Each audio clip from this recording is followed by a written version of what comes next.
Okay,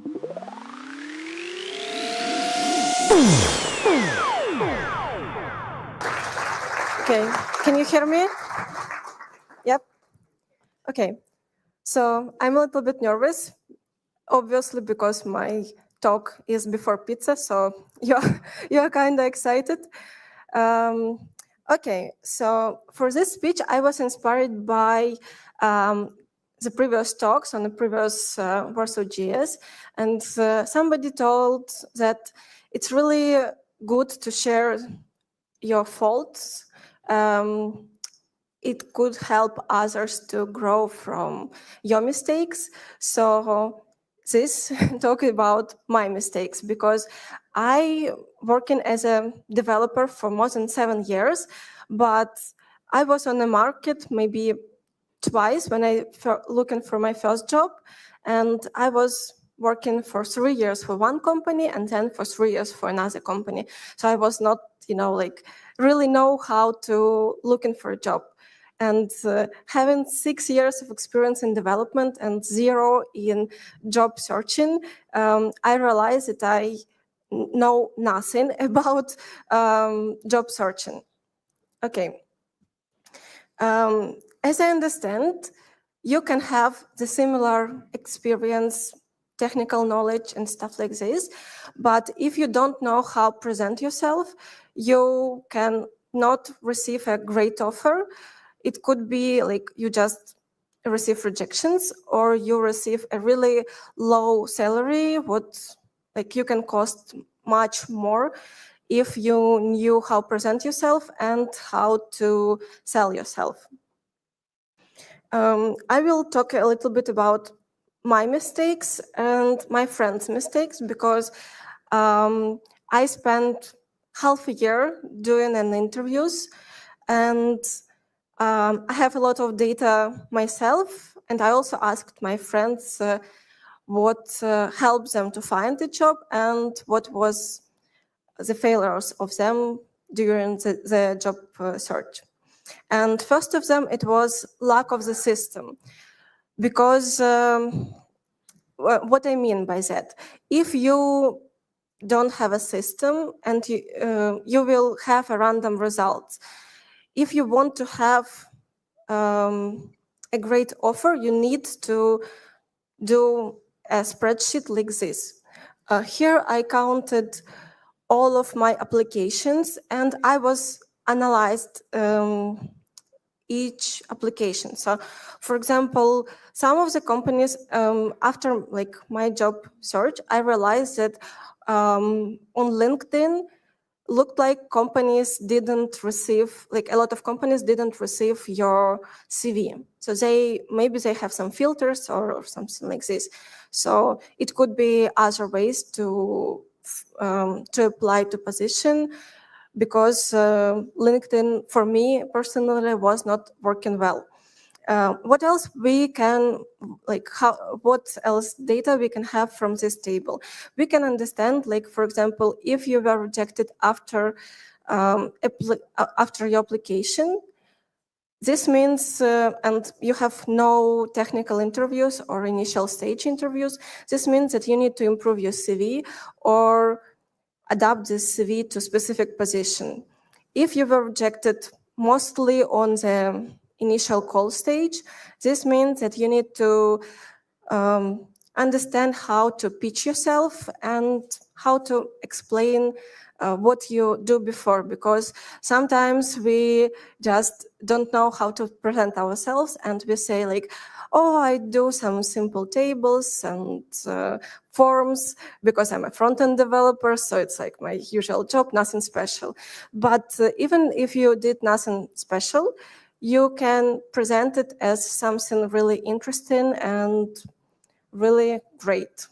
So it could be also the point. Like, if you were rejected after technical interview, it's obvious you need to improve your technical skills. And it is also a behavioral interview, usually after technical one. So you need to prepare to this specific interview if you were rejected mostly on that stage. The second one, I would say for me, it was one of the most important mistakes, being late with responses. So as I understand, some companies try to fill the position really quickly, so they would choose a good candidate, but who was the first. So for example, they were looking for somebody and they find somebody who match the criteria, and I don't know, like technical team likes this person, they will not continue their search because they already find a good candidate, not a perfect one, but a good, it's kind of enough.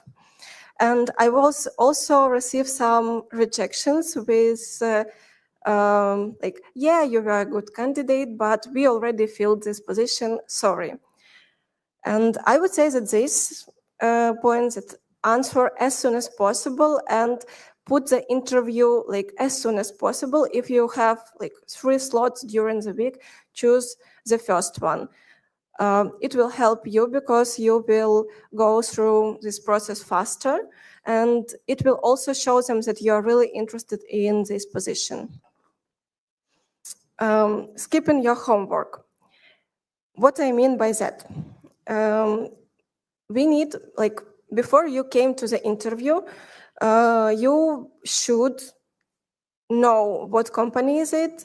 You should read the description, job description, and you also should prepare your own questions because you should be really interested in this company, to know a lot about this company, to know a lot of about this job position, and to ask some specific questions. And also prepare what you will answer for common questions. This is one of those questions that you could be asked. Why do you want to work for our company? And money is like obvious, but it's not the answer for HR. You know, you should be prepared to answer such questions. The next one is not caring about your appearance. Please look good, always. And this one is not only about your how you look like, but also about your video quality, internet quality, sound quality. It may be minor thing and people will not notice it, but I think you also can agree when you cannot hear a person properly and you need to ask him too more times or something like this. It could be a little bit annoying, and maybe it will not reflect on the results, but for like it's a human, behavior that if you like something, you will most likely, like by appearance, you will most likely to say this person yes.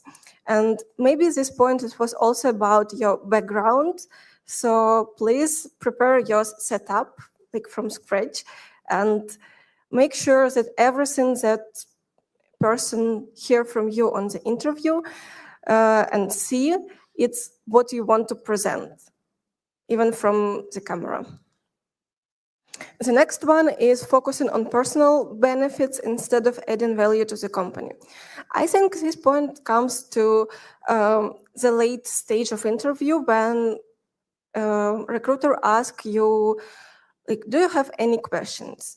And you can ask them what kind of benefits they have, how many day offs you can have, or something like this. But I would recommend, instead of this, asking like how I can contribute to the company.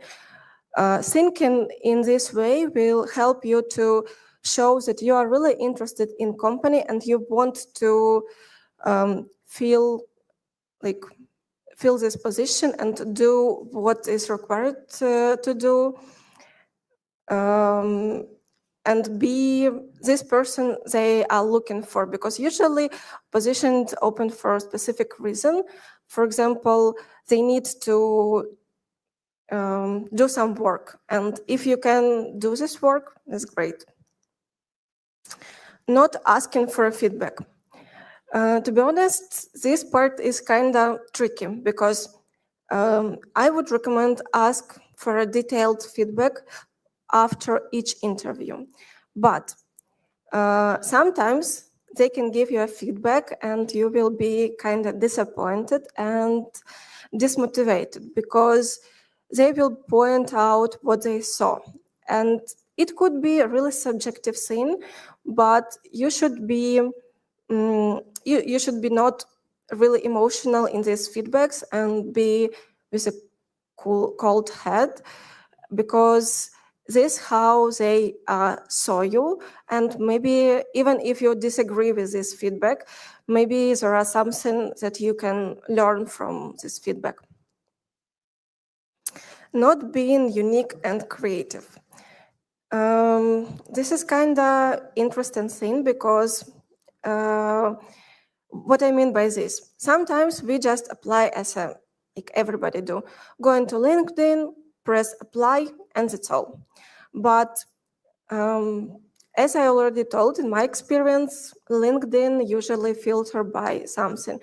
Recruiters don't have enough, like a lot of time to view each CV individually. They have only like some 15 seconds to understand if they like it or not. So like your CV is not really represent who you are as a person.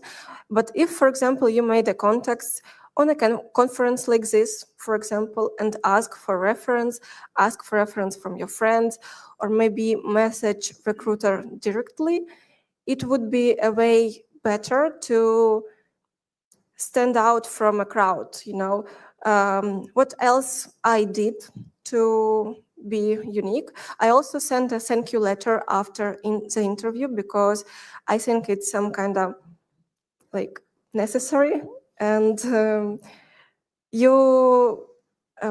what feedback I heard that not all people do that, and you can be the only one who sent this feedback, and they were like, oh.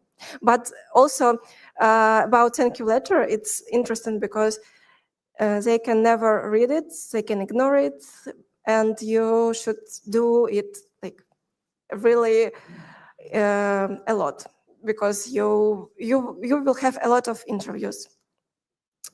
And the last thing is to view the job search as an adventure and don't take rejections personally. So don't get emotionally into position before you receive an offer, because usually it's not only about you, but also about you matching to this position. Sometimes I also made some rejections to a company if I was feeling that it's not my place. And they also have a, like, you have a right to choose, they have a right to choose. So that's kind of work in both directions, you know. And what else I want to say here? Yeah, and instead of like caring too much, take it as an adventure, as a game, I don't know, like to improve your skills, to maybe meet interesting people, because during my job search journey, I meet a lot of interesting people, I connect with them, and even if you didn't receive an offer, it's not that bad. It's like you're not losing anything because you don't have this job yet. So it's should be an opportunity to you to, I don't know, to expand your horizons and understand where you stand on the market, because they will give you a feedback, you will understand what kind of questions they asked. And I wish all of you good luck who is looking for a job right now. And I know that market is not really good right now, but if you would be creative, I know that you will have a really good results. So that's all from my side. Thank you. So you mentioned your submissions being apparently filtered by LinkedIn. And I kind of wonder, are you under the impression, like I sometimes am these days, that we are not just battling recruiters' limited time resources, but also increasingly layers of AI/ML models that are, I don't know, ghosting us? Like, is it even people anymore? So it's a loose thought, but I'm not asking for any tips on how to defeat the bots, because clearly you're at a loss to as regards that. But like, I don't know, do you kind of share this impression? Are we I don't know, being sucked into some black hole by automated filtering mechanisms? Yeah, regarding artificial intelligence, I would say that I have one interview with AI. It was a 20 minutes interview, and it asked me questions, but it was funny because I'm a front-end developer, and 10 minutes from 20, it asked me questions about testing. So, but I still somehow managed to get a positive result from this. But I would say it was not a company, a product company or something like this. It was kind of, I don't know, a marketplace or something like this, similar to Upwork, or so they try to sell you after you pass this interview, they try to sell you to another companies, something like this. Okay, so dystopian hellscape, I get the picture. Thanks. That's really interesting view. I haven't had that yet. And thanks again. I think I like the part where you said you have to be unique, and we always apply to things. We don't really have a system. We just kind of throw our CVs out there. So I think that is takes commendation. So thanks for reminding us. I think no matter what we're doing, that a little bit of uniqueness and care goes a long way. Look, thanks again. Round of applause, Anastasiia. Thank you so much. Thank you. Warsaw.